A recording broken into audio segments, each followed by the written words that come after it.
Hello guys, good morning all of you. आज की class में मैं फिर आप लोगों के साथ वेक्टर अलजेब्रा का नेक्स्ट टॉपिक का डिस्कशन करने वाला हूं, जिसमें मुझे पर्टिकुलर आज की क्लास में जो डिस्कस करना है क्रॉस प्रोडक्ट के बारे में डिस्कस करना है। पिछले क्लास में मैंने आप लोगों के साथ में डॉट प्रोडक्ट का डिस्कस किया, बट इस क्लास में मुझे पर्टिकुलर क्रॉस प्रोडक्ट का डिस्कस करना है। चलिए, तो क्रॉस प्रोडक्ट क्या होता है सबसे पहले हम लोग आगे बढ़ते हैं। आप लोग अच्छे से ध्यान से देखिएगा, बहुत ईजी टॉपिक है ये भी, cross product.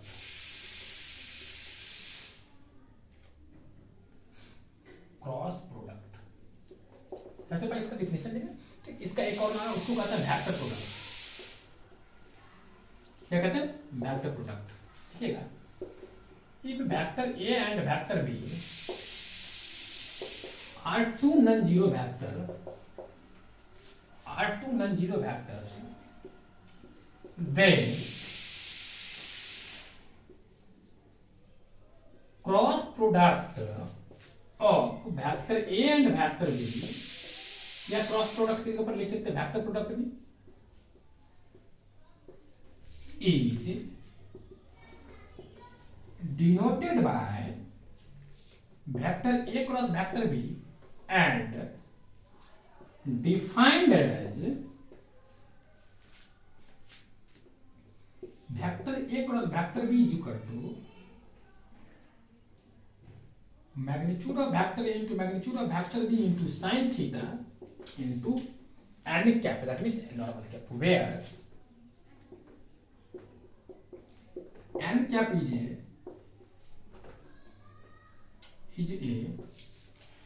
unit vector which is perpendicular to vector A and vector B both, and theta is greater than 0 and less than or equal to pi।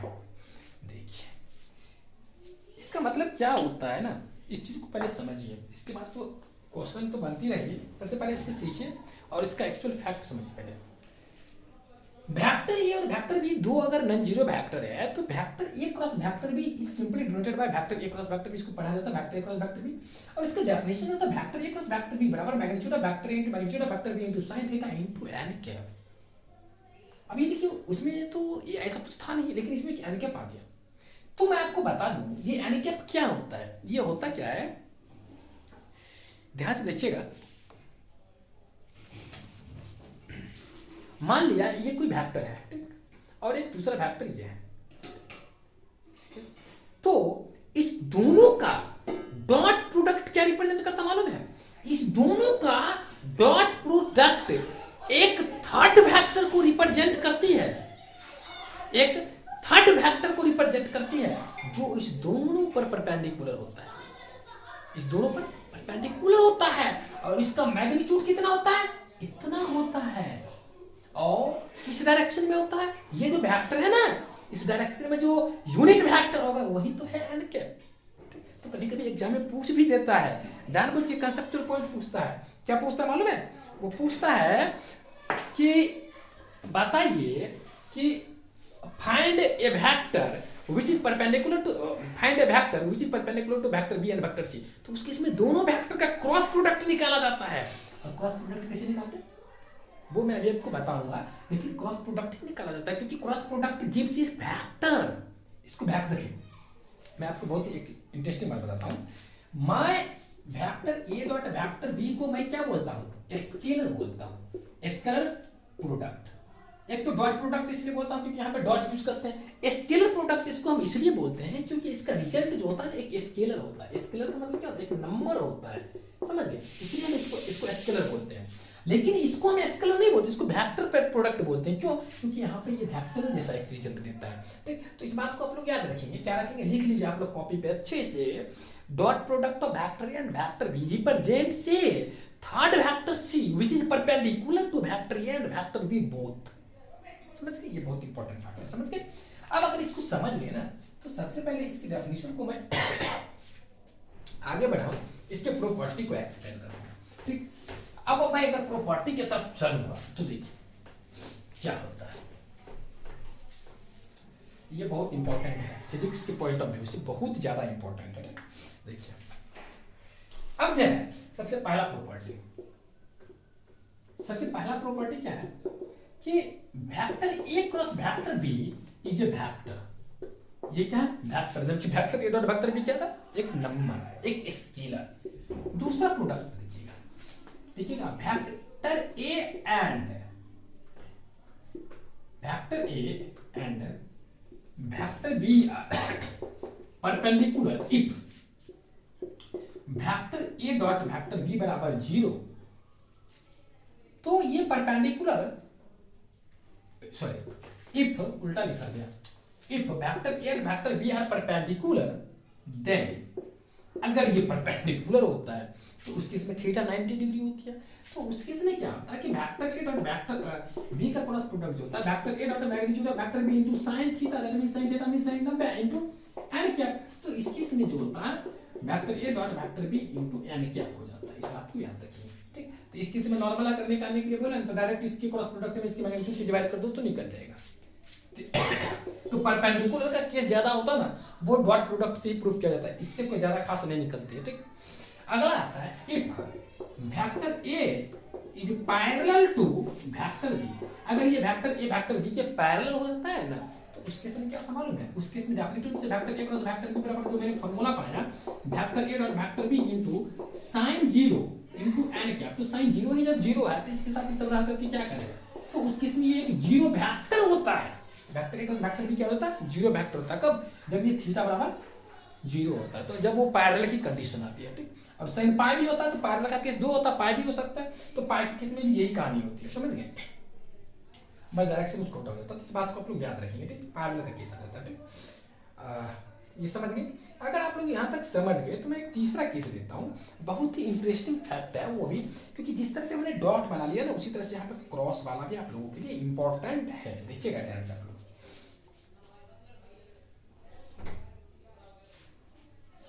इसको रब कर ले।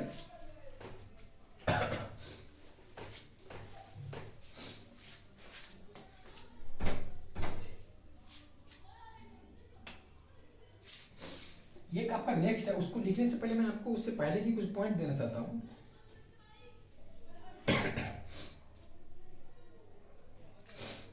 एक पॉइंट क्या आप लोग को ध्यान से देखिएगा, और कुछ नहीं है खास, इजी है।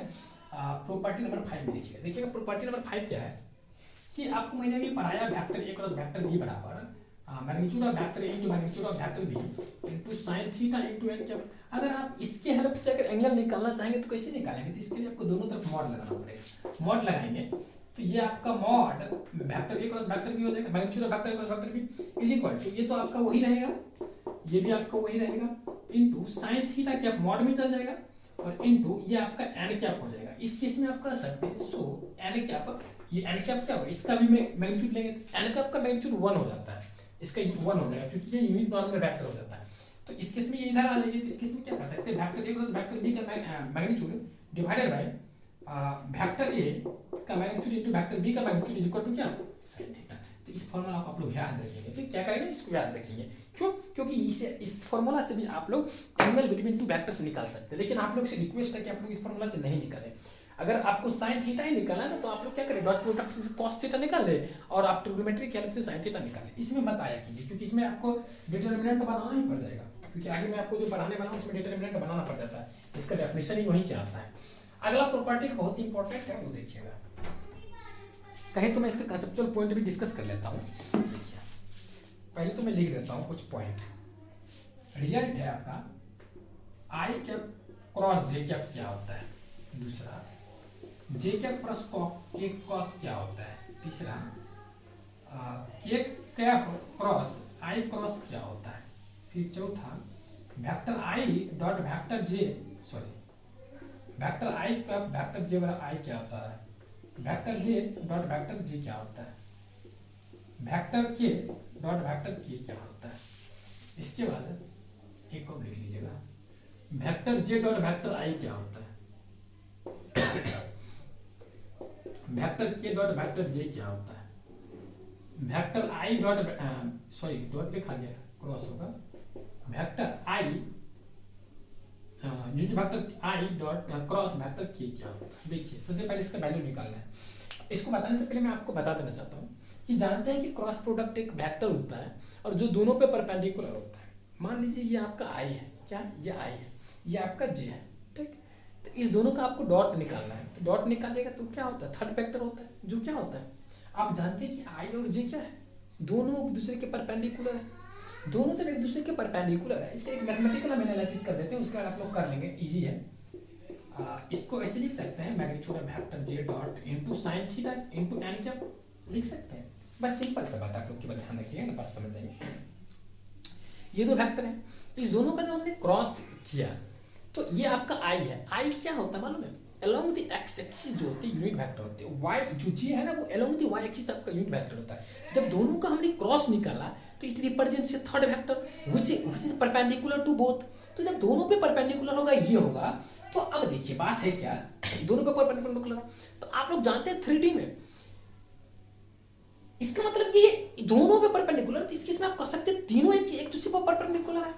और उसमें भी हम जानते हैं कि आई कैप एक्स एक्सिस के डायरेक्शन में है और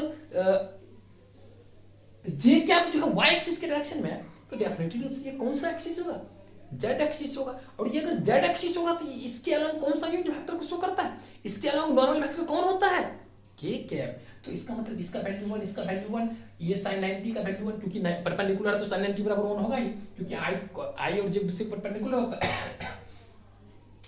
ये भी 1, ये भी 1, ये भी 1, ये बच्चा क्या एन कैप। और एन कैप क्या होता है, ये खुद एक जेड एक्सिस के अलोंग यूनिट वेक्टर है।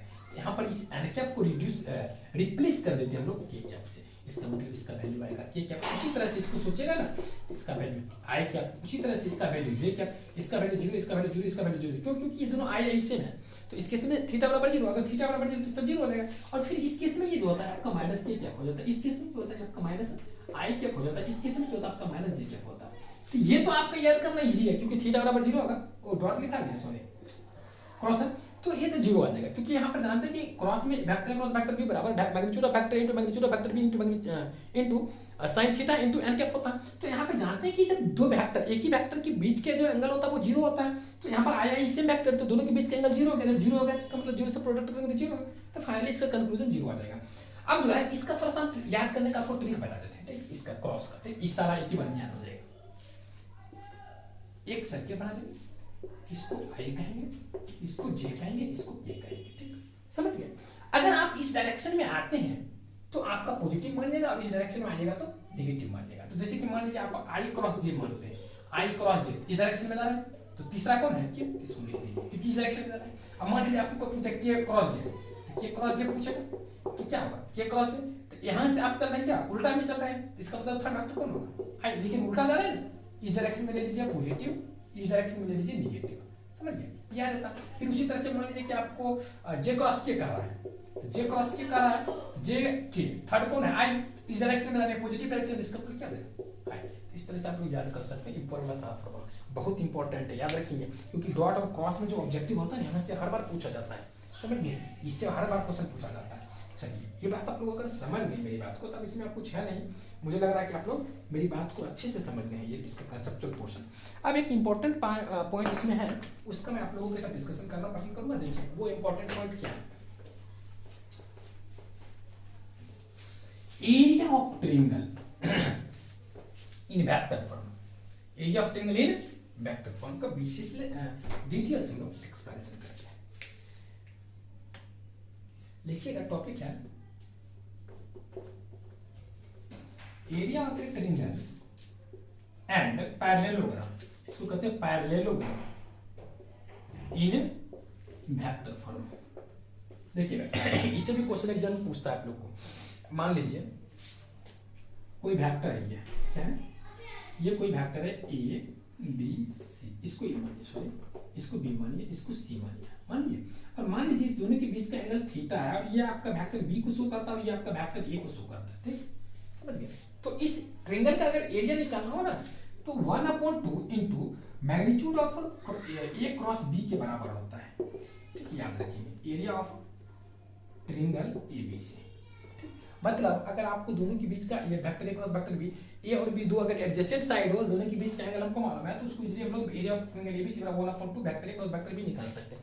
सिंपल है, कुछ नहीं है। एक 1/2 इंटू बेस इंटू हाइट होता ना, तो 20 अगर यहाँ से कैलकुलेट करेंगे यहाँ पर जो ये परपेंडिकुलर क्या होगा, ये परपेंडिकुलर हमने निकाला, यही चीज परपेंडिकुलर को रिप्रेजेंट कर रहा है और कुछ नहीं है, ये आप लोग निकाल लेंगे। एक और बता देते हैं, देखिएगा अगर ये आपका पैरेललोग्राम है, क्या पैरेललोग्राम, और ये आपका मान लीजिए मेरा वेक्टर बी है और ये आपका वेक्टर ए है, तो एरिया ऑफ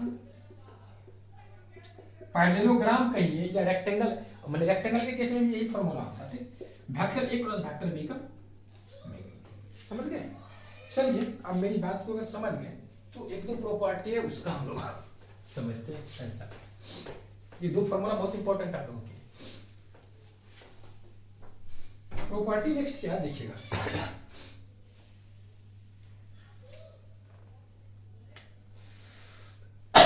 देखिए नेक्स्ट प्रॉपर्टी है पहला डिस्ट्रीब्यूटिव प्रॉपर्टी। डिस्ट्रीब्यूटिव प्रॉपर्टी क्या है कि अगर आप वेक्टर ए का वेक्टर बी प्लस सी के साथ क्रॉस प्रोडक्ट करेंगे तो ये वेक्टर ए cross vector B plus vector ए क्रॉस वेक्टर सी हो जाता है। ये आपका डिस्ट्रीब्यूटिव प्रॉपर्टी कहलाता है, ठीक। इसके बाद जो होता है आपका थर्ड में, दूसरा में वो आता है कि अगर किसी लैम्डा टाइम्स वेक्टर ए में अगर आप वेक्टर बी को क्रॉस करते हैं तो आप ऐसा भी कर सकते हैं कि वेक्टर ए में लैम्डा टाइम्स वेक्टर बी को क्रॉस नहीं कर सकते हैं। ये आपका सेकंड हो गया। अब अगर ये समझ गए तो अब आपका एक फाइनल रिजल्ट मैं आप लोगों के साथ डिस्कस करना पसंद करूंगा, वो है वेक्टर ए वेक्टर ए बराबर क्या होता है इफ वेक्टर ए बराबर a1 i क्या, इफ वेक्टर इसके बाद ये लिखिएगा a1 i क्या प्लस a2 j क्या प्लस a3 k क्या, और वेक्टर b बराबर आपको दिया हुआ वेक्टर b1 i क्या प्लस b2 j क्या प्लस b3 k क्या। तो आपको वेक्टर ए क्रॉस वेक्टर बी निकालना है, कैसे निकालेंगे देखिएगा आप लोग ध्यान से कीजिए, आप लोग तुरंत समझ आएंगे कैसे निकालना है। एक तो मैं इसको प्रूफ करके बता सकता हूँ, जिस तरह से मैंने डॉट में प्रूफ किया उसी तरह से आप लोग प्रूफ कर लीजिए। डिस्ट्रीब्यूशन से इसको यहाँ लिख लीजिए, इसको यहाँ लिख लीजिए, एक एक करके क्रॉस निकालिए तो आपको एक रिजल्ट मिलेगा मालूम है। और वो रिजल्ट को जब आप स्टैंडर्ड फॉर्म में देखिएगा ना तो वो एक डिटर्मिनेंट बनाता है, वो ऐसा होता है आई जे के, और ए का कोएफिशिएंट क्या है a1 a2 a3, a1 a2 a3, और b का कोएफिशिएंट क्या है b1 b2 b3, b1 b2 b3। समझ गए? आगे अब अगर इसको समझ गए ए क्रॉस बी क्रॉस को, तो इस जब भी आपको वेक्टर ए क्रॉस वेक्टर बी निकालना हो तो इसी तरह से निकाल लेंगे, ठीक। ये कहां से आया, तो इसको आप ध्रुव का क्रॉस निकालेंगे तो आपको एक जो रिजल्ट मिलेगा ना उसको डिटरमिनेंट के फॉर्म में सजेगा तो उसके बराबर आ जाएगा, ठीक। टाइम थोड़ा कम इसलिए मैं इसको एक्सप्लेन नहीं कर रहा हूँ। तो आप लोग याद रखिए जब भी आपको वेक्टर ए क्रॉस वेक्टर बी निकालना हो और जब वेक्टर ए और वेक्टर बी दिया हुआ है तो इसी तरह से निकाला जाता है। a1 a2 a3 क्या है, वेक्टर ए का कोएफिशिएंट है और वेक्टर बी का कोएफिशिएंट b1 b2 b3 है, उसका डॉट क्रॉस निकाल देना है। अब अगर आप लोग समझ गए तो मैं अब आप लोग एक्सरसाइज की तरफ, एग्जांपल की तरफ और एक्सरसाइज की तरफ चलना पसंद करूंगा। देखिए बहुत ही इजी है, बस आप लोग ध्यान से देखिए। सबसे पहले मैं चलता हूं एग्जांपल 22। इसमें कहता है find magnitude of vector A cross B. A cross B का कहता है मैग्नीट्यूड क्या होगा इफ वेक्टर ए बराबर 2i क्या j क्या प्लस 3k क्या, एंड एक और चीज दिया हुआ वेक्टर बी बराबर वो दिया हुआ 3i क्या प्लस 5j क्या माइनस 2k क्या। और यहाँ पे आप लोगों से क्या पूछ रहा है, इस दोनों का जो होगा मतलब वेक्टर ए क्रॉस वेक्टर बी का मैग्नीट्यूड क्या होगा वो आप लोगों से पूछ रहा है। तो देखिए कैसे बनाएंगे, एक मिनट आप लोग रुक जाइए थोड़ा सा, इनको थोड़ा डाल लेते हैं।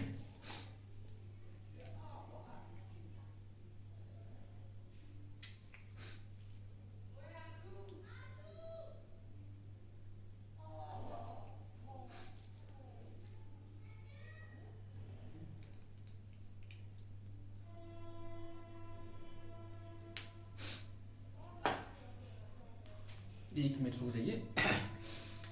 तो देखिए सबसे पहले हम लोग क्या करेंगे ना, इसका कहता है कि a cross vector A cross vector B का जो है ना, सॉरी तो इसके जो आपका क्या कहते हैं इसके क्रॉस का जो है ना, इसकी क्रॉस प्रोडक्ट जो है उसका कहता है मैग्नीट्यूड निकालने के लिए। देखिए कैसे निकालेंगे, बहुत ईजी, आप लोग ध्यान से देखेंगे फटाफट क्वेश्चन आपका बनेगा।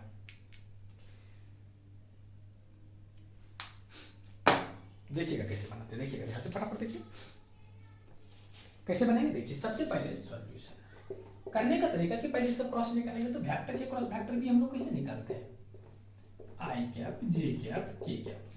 वेक्टर ए का सारा वो इसमें लिखेंगे 2 1 3 2 1 3, वेक्टर बी का सारा 3 5 -2 3 5 -2।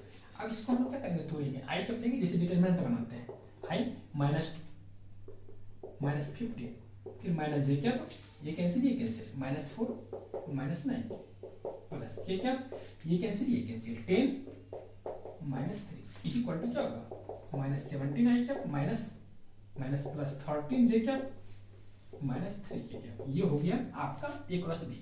सो अगर आपसे पूछेगा इसका मैग्नीट्यूड, तो वेक्टर ए क्रॉस वेक्टर बी का मैग्नीट्यूड क्या होगा, अंडर रूट -17 का होल स्क्वायर प्लस 13 का होल स्क्वायर -3 का होल स्क्वायर, और इसका अगर कैलकुलेशन करेगा तो अंडर रूट 507 आ जाएगा। ये आपका फाइनल आंसर हो गया। देखिए कैसे वाला क्वेश्चन, कितना इजी है। देखिए डिटरमिनेंट आता है तो कहानी खत्म इसकी। मुझे लग रहा है डिटरमिनेंट आपका पूरा वीडियो पढ़ाया हुआ है, तो आप आराम से सारा देख सकते हैं। देखिए अगला है आपका, कहता है find unit vector perpendicular to each of the vector vector A plus vector B and vector A minus vector B. तो पहला क्वेश्चन क्या बोला 23 का, कह रहा है कि find unit vector perpendicular to each of the vector. तो यहाँ पर vector A plus vector B and vector B minus vector B. तो एक वेक्टर ए दिया हुआ है, अब आता है आई कैप प्लस जे कैप प्लस के कैप, और वेक्टर बी दिया हुआ है, जो दिया हुआ है आई कैप प्लस 2 जे कैप, आई कैप प्लस 2 जे कैप प्लस 3 के कैप। अब ये बोल रहा है एक ऐसा वेक्टर निकालो, ठीक, जो वेक्टर ए प्लस वेक्टर बी और वेक्टर ए माइनस वेक्टर बी के परपेंडिकुलर हो। तो सबसे पहले हम लोग मानेंगे let vector C is equal to vector A plus vector B. अगर इसको ऐड करेंगे क्या होगा, 2i cap plus 3j cap plus 4k cap, ये दोनों वेक्टर को ऐड कर दिए। और यहाँ पर एक वेक्टर मानेंगे डी, जो कि आपका वेक्टर ए माइनस वेक्टर बी के बराबर होगा। दोनों को घटाएंगे क्या होगा, 0i cap minus j cap और 1 minus 3 that means 2k cap. आगे अब कहता है एक ऐसा वेक्टर निकालो जो इस दोनों वेक्टर पर परपेंडिकुलर हो। तो दोनों वेक्टर पर परपेंडिकुलर होने वाला कौन वेक्टर होता है, दोनों का क्रॉस होता है। सो required vector will be what, vector a cross vector c cross vector b, but what is the vector c cross vector b, और माइनस j 4j क्या डायरेक्ट कर लीजिए, हम j क्या करेंगे -2 3 4 0 -1 -2 दैट विल बी। अगर i के अलावा तो मैं डायरेक्टली हो गया आंसर आप कर लेंगे। रिक्वायर्ड वेक्टर दोनों परपेंडिकुलर, क्योंकि मैं कंसेप्ट पहले ही सब बराबर बात बोल दिया है, माइनस से भी आप क्या सारे फैक्टर प्लस -2i के माइनस जी के लोग अब देखिए -4। अब यहाँ पर ये भी बोला यूनिट वेक्टर कह रहा है, क्या बोल रहा है यूनिट वेक्टर आपसे पूछ रहा है। तो यूनिट वेक्टर पूछ रहा है तो इसको मान लीजिए यूनिट वेक्टर कैसे निकालते हैं, इसके मैग्नीट्यूड में इससे डिवाइड, इसके मैग्नीट्यूड से इसमें डिवाइड कर देंगे। तो इसका मैग्नीट्यूड निकालेंगे, लिखेंगे since vector C cross vector B का जो मैग्नीट्यूड है वो क्या है, अंदर रूट -2 का होल स्क्वायर प्लस 4 का स्क्वायर प्लस -2 का whole square, that will be 4 4 16 4 20 और 20 4 24, जो कि कितना होगा 2√6 के बराबर होगा। सो रिक्वायर्ड वेक्टर इसको मत बोलिएगा, ऐसे लिख दीजिए तो कोई दिक्कत नहीं है। सो रिक्वायर्ड यूनिट वेक्टर लिखिए, बराबर क्या आ जाएगा -2i कैप, क्योंकि हमसे पूछा वो यूनिट वेक्टर। तो वेक्टर तो निकाल लिए हैं, कोई दिक्कत नहीं है, लेकिन उसमें यूनिट लाना है। तो यूनिट लाना है तो इसका मतलब क्या है, उसका मैग्नीट्यूड को एक करना है। एक करने के लिए क्या करते हैं, उसके मैग्नीट्यूड से उसमें डिवाइड कर देते हैं, कैलकुलेशन कर लेंगे, हो जाएगा, इसकी कहानी खत्म। ये सब एक पैटर्न का प्रॉब्लम हो जाता है।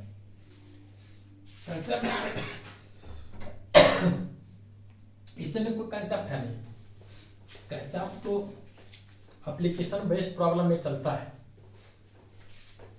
एप्लीकेशन बेस्ड प्रॉब्लम जब बनाएंगे ना, तहां आपको कंसेप्ट लगेगा। यहाँ सब क्या कंसेप्ट इसे यूज करेगा। देखिए मैं आपको 24 डिस्कस करता हूं। देखिए 24 में क्या कहता है आपसे, कहता है फाइंड द, देखिए 24 में कह रहा है find the area of triangle having the points.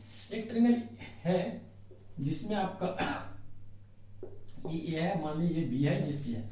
ए का वर्टिसेस 1 1 1 दिया है, बी का वर्टिसेस 1 2 3 दिया है, 1 2 3 दिया है, सी का वर्टिसेस 2 3 1 दिया है, 2 3 1 दिया है। तो कहता है find the area of triangle. तो इस ट्रायंगल का मुझे क्या पूछ रहा है, एरिया पूछ रहा है। तो एरिया हम लोग कैसे बनाएंगे, तो एरिया के लिए हम क्या पढ़ाए हुए आपको कि उसके लिए फॉर्मूला है 1/2 इंटू कोई भी टू एडजेसेंट साइड का क्रॉस प्रोडक्ट, तो हम ए बी निकाल लेते हैं, AC निकाल लेते हैं। अगर ए बी निकाल लिया और AC निकाल लिया, दोनों का क्रॉस कर लेंगे। तो यहाँ पर कहेंगे since vector A B is equal to क्या होगा, बी में से को हटाएंगे तो 1 में से 1 गया तो 0 आई कैप, 2 में से 1 गया तो 1 जे कैप, 3 में से 1 गया 2 के कैप। अगर मैं यहाँ AC निकाला है यहाँ पर, तो AC क्या होगा, AC अगर मैं निकालूंगा तो 2 में से 1 गया 1 आई कैप, 3 में से 1 गया 2 जे कैप, 1 में से 1 गया 0 के कैप। सो यहाँ पे कह सकते हैं area of triangle ABC is equal to क्या होगा, 1/2 vector AB cross vector AC। अगर इसका हम क्रॉस निकालेंगे तो सबसे पहले 1/2 और ये आपका आई कैप जे कैप के कैप, वेक्टर AB बराबर क्या है 0 1 2, ये 1 2 0। अब इसका अगर हम प्रोडक्ट इसका डिटरमिनेंट बनाएंगे तो 1/2, ये जो है इसका क्या है, ये क्या रिप्रेजेंट करता है मालूम है आपको, ये तो इसका मैग्नीट्यूड को रिप्रेजेंट करते हैं। तो डिटरमिनेंट बना करके इसके मैग्नीट्यूड को फाइंड करना है। तो ये तो पहले इसका ये है और इसका डिटरमिनेंट बनाकर फिर इसका मैग्नीट्यूड फाइंड करना है। तो इसको करेंगे तो ये कैंसिल क्या होगा, ये आपको डायरेक्ट में लिखूं, ये कैंसिल 0 -4, दैट मींस यहाँ पर आ जाएगा आपका -4 आई कैप, फिर जे कैप के लोग अगर करेंगे तो 0 -2 minus that means +2 J cap, फिर के कैप के लोग करेंगे तो -3 कैप, ये आ गया। अब इसका मैग्नीट्यूड निकालेंगे। यहाँ पे देखिए एरिया में जो फॉर्मूला लिखा है ना मैग्नीट्यूड का, यहाँ पे यूज किया है सिंबल। तो इसका अगर मैग्नीट्यूड निकालेंगे 4 का 16, 16 का 20 से 21, दैट मींस √21। तो यही आपका √21/2 जो हो जाएगा area of this triangle ABC हो जाएगा। अगर इस प्रॉब्लम को समझेंगे तो फिर 25 की तरफ चलो। देखिए 25 में आप लोगों से क्या पता, एकदम सेम क्वेश्चन है, बस क्या है इसी ट्रायंगल की जगह पर उसने रिप्लेस कर दिया, किससे, पैरेललोग्राम से रिप्लेस कर दिया। तो 25 में देख लीजिए आप लोग, 25 में कहता फाइंड द एरिया पे पैरेललोग्राम हो, एडजेसेंट साइड्स आर गिवन। तो एडजेसेंट साइड दे ही दिया तो टेंशन ही नहीं लेना है, पॉइंट दे तब तो हमें निकालना पड़ेगा ना साइड। 3i क्या प्लस जे क्या प्लस 4k क्या और b वेक्टर भी बराबर दिया हुआ i क्या माइनस जे क्या प्लस k क्या। तो अगर आप चाहे तो सुविधा के लिए फिगर बना सकते हैं, कोई दिक्कत नहीं है। वेक्टर a वेक्टर b और ये आपका ये इसका नाम भी देना चाहे तो लिख सकते हैं ABC। अब ये बोल रहा है क्या, इसका एरिया निकालो। As we know that area of parallelogram is equal to 1/2 magnitude of vector AB cross vector AD। तो इस केस में ये दोनों एडजेसेंट साइड है, तो इसको लिख सकते हैं 1/2 मैग्नीट्यूड ऑफ दोनों का क्रॉस प्रोडक्ट। अगर दोनों का क्रॉस प्रोडक्ट निकालेंगे तो डिटरमिनेंट बनाना पड़ेगा। तो I कैप जे कैप के कैप, देखिए ये डबल वर्टिकल वाला जो डबल हम कर रहे हैं ना यूज, एक आपका डिटरमिनेंट को रिप्रेजेंट कर लिया और एक दूसरा बाहर से मैं यूज कर रहा हूँ उसके मैग्नीट्यूड को रिप्रेजेंट कर लिया। क्योंकि एरिया तो वेक्टर के फॉर्म में आएगी नहीं, एरिया जब भी आएगी किस फॉर्म में आएगी, वो आएगी मैग्नीट्यूड में। अब ये 314 तो 314, ये 1 - 1 अब इसको अगर मैं कैलकुलेट करूँ आती क्या आएगा, देखिए आएगी, मैं डायरेक्ट कर रहा हूँ 1 - 4 प्लस इसका मतलब 5 आई हो जाएगा।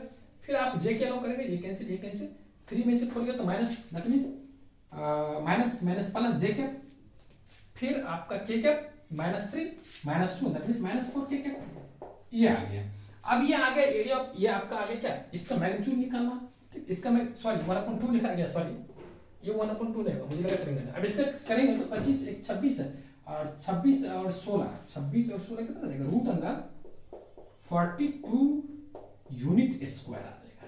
ठीक, ये आपका एरिया पे पैरेललोग्राम हो गया। चलिए अगर इस क्वेश्चन को आप लोग समझ गए तो अब हम लोग चलते हैं साथ ही साथ एक्सरसाइज का भी सॉल्यूशन कर लेते हैं।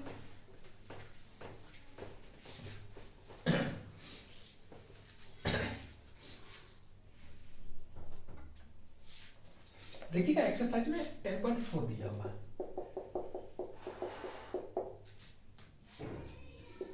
10.4 में कहता है find magnitude of vector A cross vector B. तो ये पूछ रहा है find magnitude of vector A cross vector B क्या होगा। यहाँ पे दिया हुआ वेक्टर ए बराबर i cap -7 J cap plus 7 के कैप एंड वेक्टर बी बराबर भी दिया हुआ है 3i कैप -2 जे कैप प्लस 2 के कैप। और आपको क्या फाइंड करना है, क्रॉस प्रोडक्ट का मैग्नीट्यूड। बहुत सिंपल है, सबसे पहले क्या करेंगे, वेक्टर ए क्रॉस वेक्टर बी निकालेंगे, जो कि क्या होगा, इसका डिटरमिनेंट बनाएंगे i cap i cap J cap के कैप अपनी तरफ से 1 - 7 और ये आपका क्या है 3 - 2 2। अब इसका अगर बनाएंगे हम लोग तो क्या होगा, आई कैप ये कैंसिल होगा, -14 माइनस माइनस प्लस 14 जीरो आई कैप, फिर जीरो से करेंगे ये cancel 2 minus 21 that means minus 21 minus 19 minus minus plus 19 J cap, फिर के खिलाफ करेंगे तो ये होगा -2 माइनस माइनस प्लस 21 प्लस 21 और 2 19 ठीक है, ये आ गया। अब इसका कहता है क्या, इसका मैग्नीट्यूड बताओ। तो अब अगर हम इसका मैग्नीट्यूड बताएंगे so magnitude of vector A plus vector B अगर निकालेंगे तो क्या होगा, 0 का स्क्वायर प्लस 19 का स्क्वायर प्लस 19 का स्क्वायर, 2 19 का स्क्वायर है तो 19 निकल जाएगा, बच कर देगा 1 2, तो इसकी कहानी खत्म। अब देखिए एक तीसरा क्वेश्चन करता है फिर, जो कि आपके एनसीईआरटी के एग्जांपल में मैंने पढ़ा दिया है, find unit vector perpendicular to each of the vector A plus vector B and vector A minus vector B, दोनों के परपेंडिकुलर होना चाहिए। तो सबसे पहले मान लेंगे let third vector will be vector C which is equal to vector A plus vector B and D vector will be vector A minus vector B.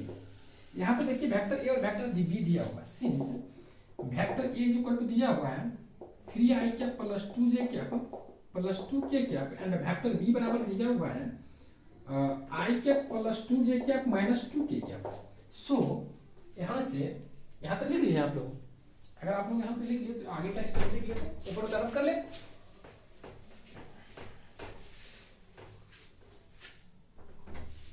सो यहाँ से क्या लिख सकते हैं, वेक्टर सी बराबर मेरा क्या हो जाएगा, ये दोनों का सम हो जाएगा, तो सम करेंगे तो 3 + 1 4 2 + 2 4 2 में से 2 गया 0, दैट मींस ये आ जाएगा 4i क्या प्लस 4j क्या प्लस 0 के क्या। और अगर मैं वेक्टर डी निकाला तो वेक्टर डी क्या होगा, a में से b घटेगा 3 में से 1 गया 2i क्या, 2 में से 2 गया 0j क्या, 2 में से 2 गया तो a माइनस b करे ना, तो 2 में से 2 गया तो -2 गया तो 4 की क्या, ये आ गया। सो अब कह रहा है यूनिट वेक्टर निकालने के लिए, तो सबसे पहले वेक्टर निकालते हैं, रिक्वायर्ड वेक्टर, यूनिट वेक्टर नहीं रिक्वायर्ड वेक्टर पहले निकालते हैं, जो कि जानते हैं कि इस दोनों पे परपेंडिकुलर का मतलब हुआ कि इस दोनों के क्रॉस प्रोडक्ट के बराबर। तो अगर मैं vector C cross vector D निकाला तो ये क्या आ जाएगा, I cap J cap and ये आपका हो गया 440 और ये हो गया 204। अगर इसका हम निकालेंगे तो ये कैंसिल 16 आई कैप, जे के खिलाफ करेंगे तो इसी कैंसिल 16 जे कैप, फिर इसके खिलाफ करेंगे तो क्या होगा -8 के कैप, सॉरी हाँ -8 के कैप, ये आ गया। अब इसकी मैग्नीट्यूड निकालेंगे, यहाँ पर कर सकते हैं so magnitude of vector C cross vector D बराबर होगा अंदर होगा 16 का स्क्वायर 16 का स्क्वायर 8 का स्क्वायर, दैट मींस यहाँ पर क्या होगा सब में से 8 का स्क्वायर बाहर निकल रहा है, हम 8 निकाल ले, अंदर में बच क्या गया 2 का स्क्वायर 4 2 का स्क्वायर 4 और 1 का स्क्वायर 4 4 2 का स्क्वायर 4 2 का स्क्वायर 4 4 और 1 5 8 रूट 5 आ जाएगा, क्या आ गया इसका मैग्नीट्यूड हो गया। सो आपको निकालना है required unit vector which is perpendicular to vector plus vector b and vector minus vector b, so required unit vector will be what, that will be 16i cap minus 16j cap minus 8k cap divided by 8 root 5, और इसको separately divide कर लीजिए, कहानी इसकी समाप्त हो गई यहीं पर। तो इस तरह के एग्जांपल में भी मैंने आपके डिस्कस किया आपके साथ, और ये देखिए एक्सरसाइज में भी सेम क्वेश्चन डिस्कस करा। अब जो है आपका नेक्स्ट प्रॉब्लम फिर हम चलते हैं ले लेकर, वो है आपका एग्जाम्पल 3 एक्सरसाइज का क्वेश्चन नंबर 3 नंबर में देखिए कह रहा है कि if a unit vector a makes angle π/3 with i cap. इसका मतलब देखिएगा ध्यान से मेरी बात को, कहता है एक यूनिट वेक्टर है, मतलब वेक्टर ए बराबर जो दिया हुआ है वो 1 दिया हुआ है क्योंकि यूनिट वेक्टर है, मैक्स एंगल π/3 विद आई, मतलब ये जो आई बना रहा है और आई के साथ ये बना रहा है, जिसका देखिए एक साथ लिखते हैं आई बराबर 1 और यहाँ पर अल्फा जो है π/3 है, मतलब इस दोनों के बीच का एंगल π/3। फिर कह रहा है π/4 विथ जे कैप, और यहाँ पे ये जे कैप अगर लेते हैं ठीक, तो यहाँ पे लिखिए alpha is equal to angle between vector A and I cap, beta is equal to, alpha बराबर आपका π/3 है, बीटा इज इक्वल टू π/4 है, angle between A cap and J cap, और इसके बाद आपका दिया होगा एंड विथ एंड थीटा, और एक थीटा है वो आपका जो एंगल है वो between J cap and K cap है। ठीक, अब ये पूछ रहा है then find theta and hence the component of vector A. तो कहता है पहले तो थीटा फाइंड करने के लिए बोलता है, फिर जाकर पूछता है कि बताओ कि वेक्टर ए क्या होगा। ठीक, फिर वेक्टर ए भी पूछता है हमसे। देखिए तो हम जो वहां पर आप लोगों को साथ एक्सप्लेन करके बताया था, क्या बताया था मालूम है, सबसे पहले तो यूनिट वेक्टर ए दे दिया, तो हम वहां पर जो आपको एक्सप्लेन करके बताए थे कि कॉस थीटा कॉस अल्फा जो हम लोग को मिल रहा था वहां पर, देखिएगा if vector A is equal to a1 i cap plus a2 j cap plus a3 k cap, ऐसा क्वेश्चन था ना। उसमें हम क्या बताए थे कि इस केस में जो आपका कॉस अल्फा जो होता है वो क्या होता है, a1 डिवाइडेड बाय मेरा क्या आया था, a1 ये आया था ना, नहीं ऊपर में डिवाइडेड बाय वेक्टर ये आया था कि नहीं, जो कि उसके प्रोजेक्शन को शो कर रहा था। तो यहाँ पे क्या हुआ कि a1 जब मैं निकालने के लिए चला तो यहाँ पर क्या हुआ था, cos alpha into magnitude of a आ गया था, मतलब magnitude of a into cos alpha आ गया था, इतना तो हम जानते हैं। तो सबसे पहले तो मेरा ये आता है कि ये वेक्टर ए और के के बीच का एंगल है, क्या वेक्टर ए और के के बीच का एंगल है, तो उसका एंगल हम लोग कैसे निकालेंगे, ये मेरा सबसे पहला लक्ष्य होनी चाहिए। तो सबसे पहले आप ये जब जान रहे हैं और ये बोल भी दिया कि वेक्टर ए क्या है, मैग्नीट्यूड यूनिट वेक्टर है, तो जब ये यूनिट वेक्टर है तो आप यहाँ से क्या कर सकते हैं, कॉस अल्फा बराबर ये जानते हैं ना, जब कॉस अल्फा बराबर ये जानते हैं तो यहाँ पे क्या होगा कि इस a1 का वैल्यू, फिर cos बीटा बराबर भी आप जानते हैं क्या, a2 bye magnitude of a, और यहाँ से cos गामा भी बराबर क्या जानते हैं, a3 बाय a, जो कि आपका यहाँ पर गामा की जगह पे थीटा दे दिया, तो आप इसको गामा थीटा दे ही दिया तो थीटा ही मानिए, ये आना चाहिए। अब क्या है कि इसको अगर कैलकुलेट करते हैं तो cos अल्फा जो आपको दिया हुआ π/3 दिया हुआ, that implies that cos alpha π/3 that means cos 60 cos 61/2 equal to क्या, a1 divided by magnitude of a1, so a1 बराबर 1/2। अब यहाँ पे फिर उसी तरह से करेंगे, अगर cos बीटा बराबर π/4 दिया हुआ तो 1/2 आ जाएगा, दैट विल बी a2, क्योंकि यहाँ पर मैग्नीट्यूड ऑफ a बराबर 1। फिर यहाँ पे करेंगे तो ये cos थीटा नहीं मालूम है तो cos थीटा हो जाएगी, और बराबर क्या a3, ये आ गया। अब आप जानते हैं कि ये आपका a1 a2 a3 since vector A is unit vector, जब यूनिट वेक्टर है तो इसका मतलब इसका मैग्नीट्यूड क्या होगा, 1 होगा, दैट इंप्लाइज दैट a1 का स्क्वायर प्लस a2 का स्क्वायर प्लस a3 का स्क्वायर बराबर क्या हो जाएगा, 1 होगा। अब देखिए इसका जब ये हाल है ना तो इसको लिख सकते हैं 1/4 प्लस a2 क्या 1/2 प्लस a3 क्या है cos स्क्वायर थीटा, इसका वैल्यू कितना है 1। अब इस स्क्वायर को उधर करेंगे क्या होगा, cos स्क्वायर थीटा बराबर क्या होगा 1 माइनस इसका अगर एडिशन करेंगे तो 3/4 that means minus 3/4, so cos theta बराबर क्या होगा प्लस माइनस 1/2, क्योंकि इसको अगर आप करेंगे तो ये 1/4 आएगा, 1/4 दैट मींस इसका कैलकुलेशन करेंगे तो प्लस माइनस 1/2 आ जाएगा। तो इसका मतलब हुआ कि then find the hence the component of, then find theta, तो थीटा फाइंड करने के लिए कहा तो यहाँ पर cos थीटा बराबर कितना 1/2, तो जब cos थीटा बराबर 1/2 आ गया तो इसका मतलब थीटा बराबर कितना आ गया π/3। तो अगर ये थीटा बराबर π/3 आ गया तो फिर पूछ रहा था क्या कि a3 बताओ, कंपोनेंट भी बताने के लिए बोला था। अब यहाँ पर जब थीटा बराबर π/3 आ गया तो a3 बराबर क्या होगा cos थीटा, मतलब cos π/3, तो cos π/3 होगा तो क्या हो जाएगा आपका cos π/3 का वैल्यू 1/2, और यहाँ पर π/3 नहीं होगा माइनस ये 2π/3 भी हो जाएगा, क्या हो जाएगा 2π/3, और ये आपका 2π/3 होगा क्यों, मतलब 120 डिग्री इसको बोलते हैं, ये भी होगा क्योंकि अगर ये इसको भी सेटिस्फाई कर रहा है तो उसके समय आपका माइनस 1/2 दे देगा, तो दोनों कंडीशन को सेटिस्फाई करेगा, मतलब ये 3 बराबर जो आपका आएगा 1/2 इनटू माइनस 1/2 आ जाएगा, और उसके बाद और माइनस 1/3 आ जाएगा, और उसके बाद ये क्या कहते हैं, हाँ ये माइनस 1/3 एंड 1/3 आ जाएगा, ठीक। इस तरह से इसकी कहानी खत्म हो गया, ठीक, समझ गए। तो यहाँ पर a3 निकल गया, कंपोनेंट हो गया 1/2 माइनस 1/2 दोनों बोल सकते हैं, और थीटा दोनों के बीच का एंगल जो था वो अपना π/3 और 2π/3 दोनों पॉसिबल है। तो इस केस में आपका इसका प्लस माइनस 1 इस दोनों में ऐड कर दीजिएगा, ठीक। ये आपका 3 नंबर बन गया। इस तरह क्वेश्चन इजी था, अगर इतना डिटेल में नहीं भी जाना चाहते तो डायरेक्ट भी बना सकते थे, क्योंकि डायरेक्ट आपको मैंने जो पढ़ाया जेड एक्सिस के बीच में प्रोजेक्शन वाला कंसेप्शन। देखिए अब कहता है अगला question, so that vector A minus vector B cross vector A cross vector B बराबर 2 into vector cross vector B. देखिएगा, अच्छा एक इंपॉर्टेंट बात मैं आपको बताता हूँ, देखिएगा जैसे वेक्टर ए क्रॉस वेक्टर बी जो होता है वो vector B cross vector A के बराबर नहीं होता है, डॉट में होता है लेकिन क्रॉस में नहीं होता है। क्यों? क्योंकि बताते हैं, देखिए ये जो होता है ना ये राइट हैंड रूल जो हम लोग बोलते हैं, ठीक, उस तरह की फॉलो करता है। फॉलो क्या करता है, जैसे मान लीजिए एक वेक्टर ये है और एक दूसरा वेक्टर इधर जा रहा है, ठीक, और इसके ए क्रॉस वेक्टर बी करते हैं ना, तो ये ए क्रॉस बी का मतलब हुआ कि इस तरह से रोटेशन हो गया, इस तरह का रोटेशन, मतलब इस एंटी क्लॉकवाइज में। और एंटी क्लॉकवाइज का मतलब हुआ कि इस तरह से अगर मैं करता हूं तो अगर मान लीजिए कोई यहाँ पे पिन रखे हैं और इस तरह से अगर करते हैं डायरेक्शन घुमाते हैं तो वो अपवर्ड डायरेक्शन में जाती है। और वही अगर इस डायरेक्शन में करते हैं बी ए क्रॉस बी का मतलब ये होगा, अगर बी क्रॉस ए करते हैं तो बी क्रॉस ए का मतलब हुआ कि ऐसे करके आना, ऐसे करके आने का मतलब हुआ कि अगर कोई मान लीजिए नल है, कोई आपका पिन है, अगर इसको इस तरह से घुमाते तो वो क्या हो डाउनवर्ड डायरेक्शन में जाती है, क्योंकि यहाँ पर तो एक वेक्टर है तो वेक्टर तो चेंज करेगी, इसलिए ये दोनों इक्वल नहीं होती, इस बात को याद रखिए।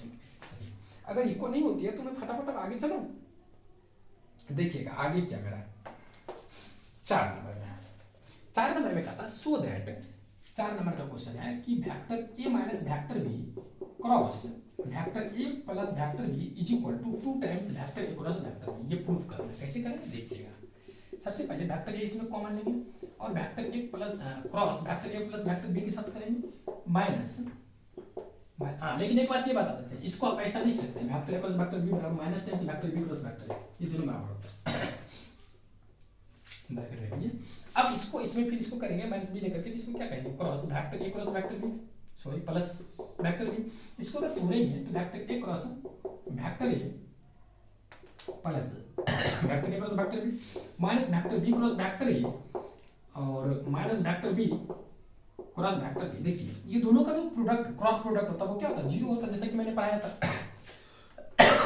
और ये जो होता है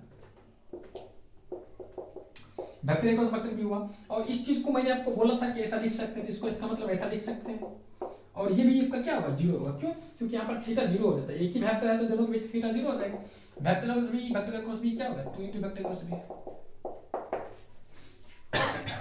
ये हो गया आपका 4 नंबर। अब देखते हैं हम आप लोग के साथ 5 नंबर के बारे में डिस्कस करते हैं।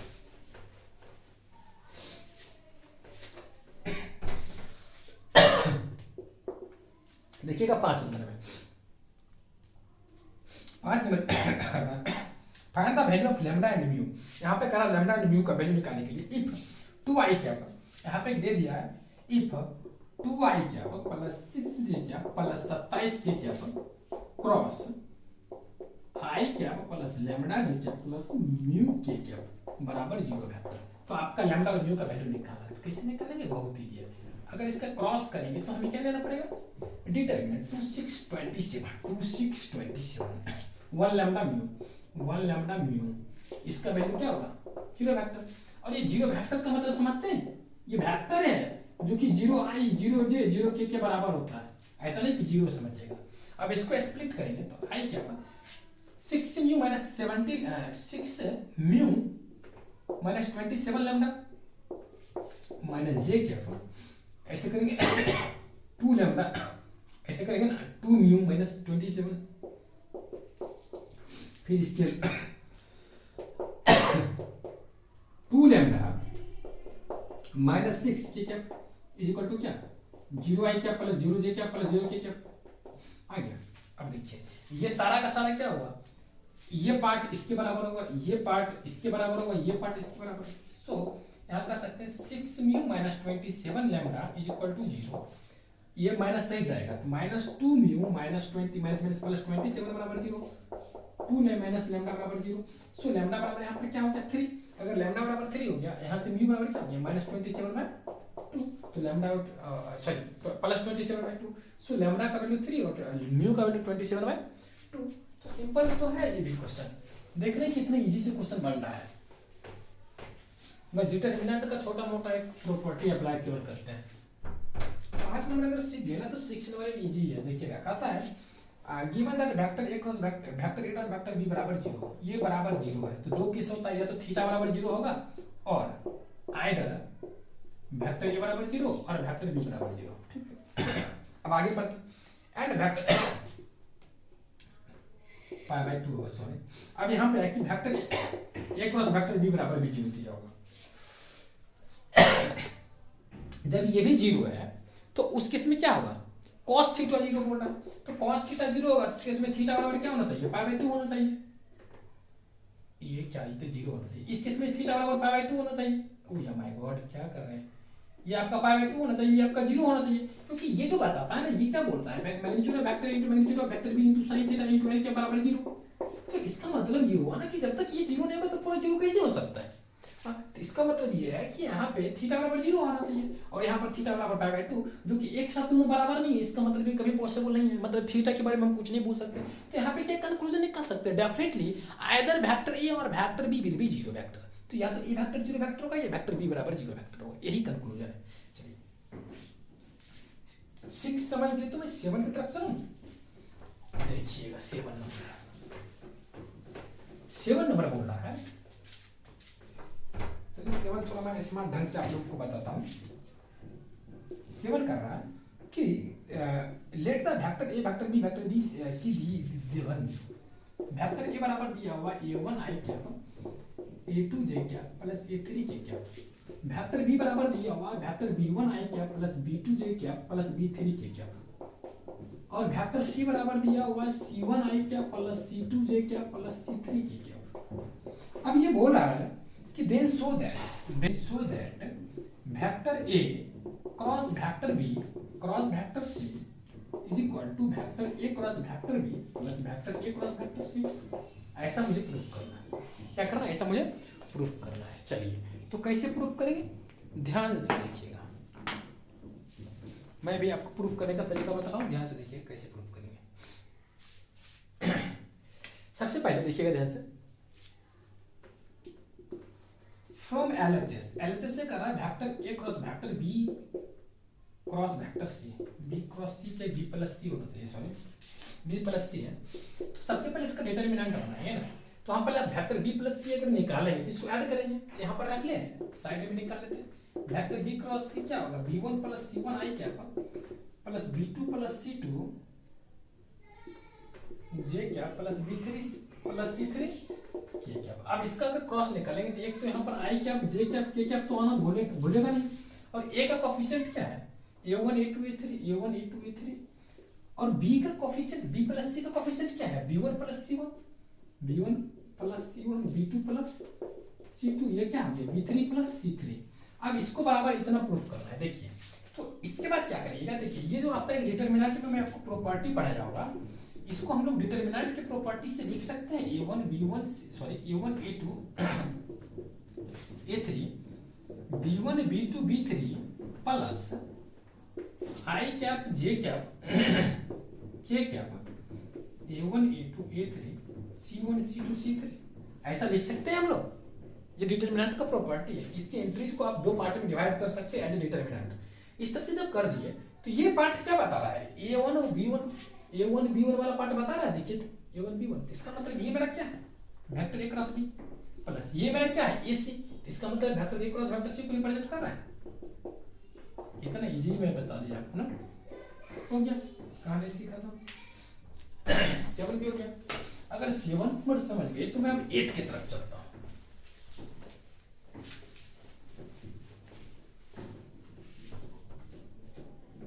देखिए 8 नंबर में कहता है ये कि इफ आइदर वेक्टर ए बराबर 0 और वेक्टर बी बराबर 0, तो कहता है अगर इफ वेक्टर ए बराबर 0 और वेक्टर बी बराबर 0, अगर ये दोनों कोई 0 वेक्टर है तो इतना तो क्लियर है कि वेक्टर ए क्रॉस वेक्टर बी बराबर 0 होगा, ये तो क्लियर है। लेकिन अब कहता है is the converse to justify answer with an example, क्या इसका कन्वर्स ट्रू है। That means if vector A cross vector B बराबर 0, तो क्या ये भी सही है कि वेक्टर ए बराबर 0 वेक्टर बी बराबर 0? नहीं, ये नहीं सही हो सकता है। क्यों? क्योंकि इफ अगर मैं ले लिया वेक्टर ए बराबर i cap plus 2j cap plus 3k cap और मैं वेक्टर b बराबर ले लिया 2i cap plus 6j cap plus sorry 4 लिखिएगा 4j cap plus 6k cap, तो यहाँ पर अगर आप एक cross vector b cross vector b निकालिएगा तो भी यहाँ पे 0 वेक्टर आ रहा है।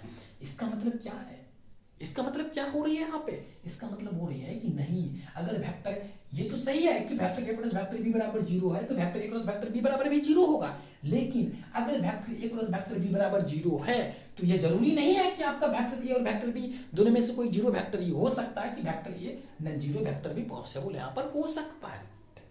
तो यहाँ पे ये नो होगा क्योंकि यहाँ पे पॉसिबल हो रहा है। अगर 8 नंबर समझ गए आप इसको करके देख सकते हैं, आप कर लीजिएगा, मैंने एग्जांपल दे दिया। अब मैं 9 नंबर लेता हूँ। 9 नंबर में कहता find the area of triangle. वही बात, एरिया ऑफ ट्रायंगल निकालने के लिए बोल रहा है। सिंपल है, आप इसको ए, इसको बी, इसको सी मानिए। ए का कोऑर्डिनेट 1 1 2 दिया हुआ, 1 1 2 दिया हुआ है। बी का कोऑर्डिनेट आपको 2 3 5 दिया हुआ है, 2 3 5 दिया हुआ है। सी का कोऑर्डिनेट आपको 1 5 5 दिया हुआ है, 5 1 5 5 दिया हुआ है। तो आपको कहता है एरिया ऑफ ट्रायंगल निकालने के लिए। तो आप जानते हैं कि अगर मान लीजिए इसके बीच का एंगल थीटा तो 1/2 cross product of AC and AB होगा। तो आप किसी भी दो साइड को ले सकते हैं, इसे थीटा का कोई यूज नहीं है, मैंने इसे लिख दिया। तो यहाँ पर कहेंगे वेक्टर ए बी पहले निकाल लेते हैं। अगर हम वेक्टर ए बी निकालने के लिए चले तो यहाँ पर कर सकते हैं vector A B is equal to what, इसको मान लीजिए वेक्टर ए, इसको मान लीजिए वेक्टर बी। ए बी को अगर हम कहें वेक्टर ए तो कोई दिक्कत नहीं है आप लोगों को। तो यहाँ पे कहेंगे तो ए बी निकालेगा तो बी में से घटेगा, तो मतलब क्या हुआ 1 i cap 2 j cap 3 k cap. और यहाँ पर वेक्टर बी निकालेंगे तो वेक्टर बी का मतलब क्या हुआ वेक्टर ए सी। तो वेक्टर ए सी अगर निकालेंगे तो सी में से ए को घटाएंगे तो 1 में से 1 गया 0 i कैप, 5 में से 1 गया 4 j कैप, और 5 में से 2 गया 3 k कैप। और अगर मैं यहाँ पर वेक्टर ए प्लस वेक्टर बी निकाला तो ये क्या आ जाएगा i j k cap, determinant 1 2 3 0 4 3। अब इसको अगर कैलकुलेट किया i कैप बाहर लेकर के तो i कैप कैंसिल, 3 और 6 में से बाहर गया तो -6। दैट मींस इसको डायरेक्ट मैं लिखना पसंद करूंगा -6 i कैप, फिर j के अलाउ करेंगे तो ये कैंसिल, ये 3 हो जाएगी तो मतलब -3 j कैप, फिर k के अलाउ करेंगे तो क्या होगा 4 k कैप। और यहाँ पे ये आ गया। सो अगर मैं यहाँ पर इसका मैग्नीट्यूड निकालूंगा, क्योंकि आप जानते हैं इसका मैग्नीट्यूड क्या होगा 36 9 16 36 9 36 9 45 और 16 45 और 16 61 हो गया, रूट अंदर 61 अक्रॉस बी आ गया, magnitude of vector A cross B. Since area of triangle बराबर क्या जानते हैं 1/2 मॉडुलस ऑफ मतलब magnitude of vector A cross vector B, that will be 1/2 into root अंदर 61। ये आपका फाइनल आंसर हो गया 9 का। अगर 9 नंबर समझ गए तो हम लोग 3 नंबर की तरफ चलते हैं।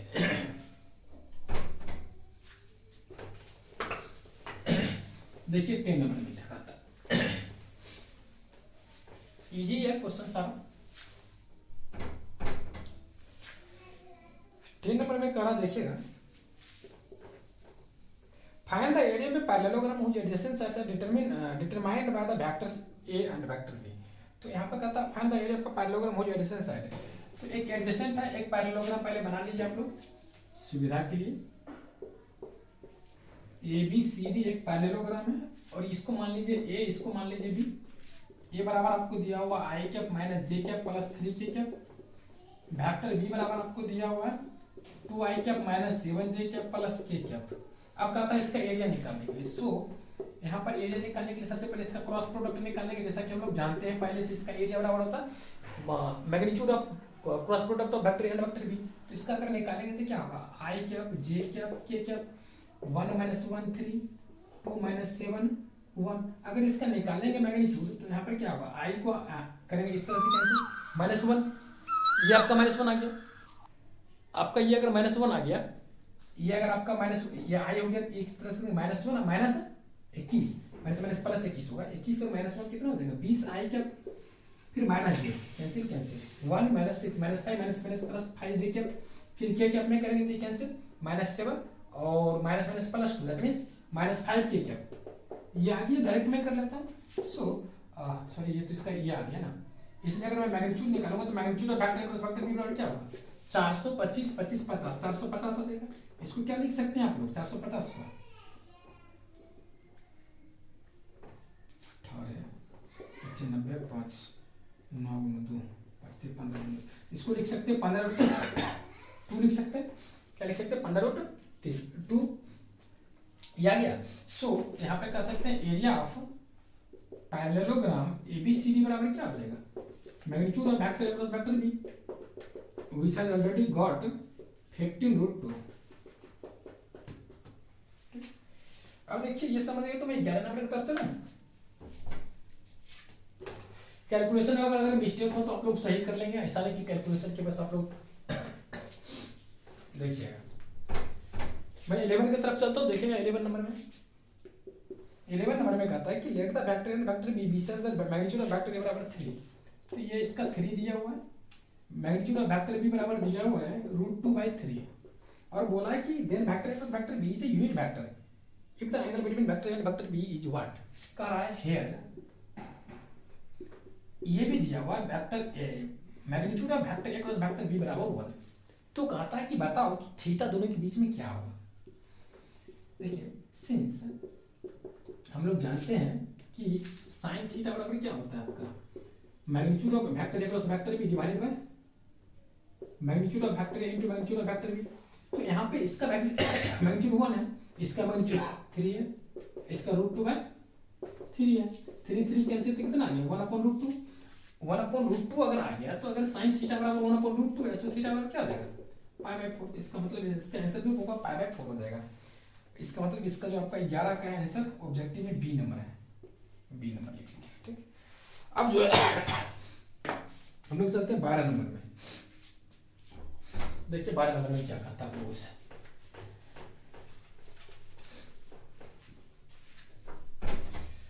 12 नंबर में कहता है आपका 26 कह रहा है area of rectangle having vertices ABCD with position factor. एक देखिए इस तरह से दिया है एबीसीडी करके ए बी सी डी, इस तरह से दिया।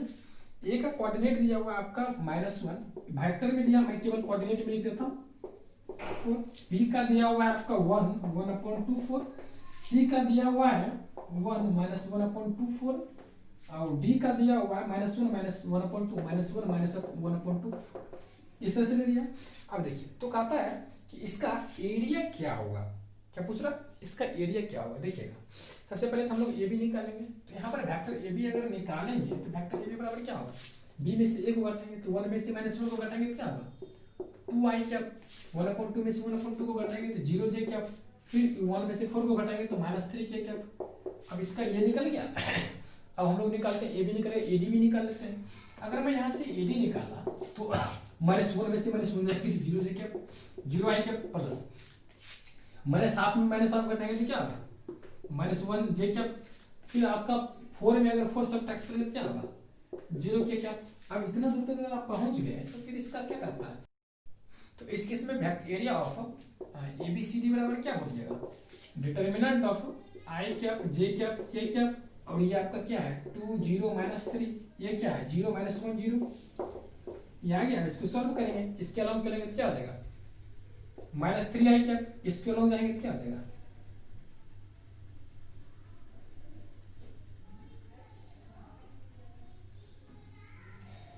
0j कैप प्लस रखिए माइनस को दिया था के कैप में चलेंगे तो क्या होगा -2 के कैप।